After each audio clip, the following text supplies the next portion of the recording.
In this video, I'm going to show you how to troubleshoot it when your infrared Roku remote isn't working properly.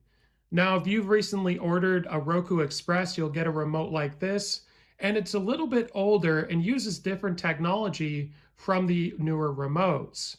So this uses infrared light to transmit a signal to the receiver, which is the Roku device.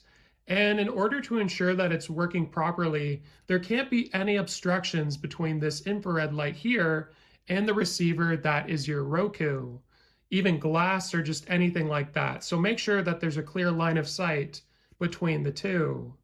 Now, another thing you could also try is replacing the batteries if you're having pairing issues or something along those lines. And something else you could also try if you're still having problems after having done all these steps is to reset your Roku by using the button on the actual device. Now, do bear in mind that this likely won't fix the issue. That's kind of a last resort because that is going to delete everything on your Roku Express. But this is an alternative if your remote isn't working. And if you do have a phone that can go to the App Store, you could also use the Roku app to use as a remote in the meantime while you order a new one. So hopefully this video was helpful. Like and subscribe, and we'll see you in the next one.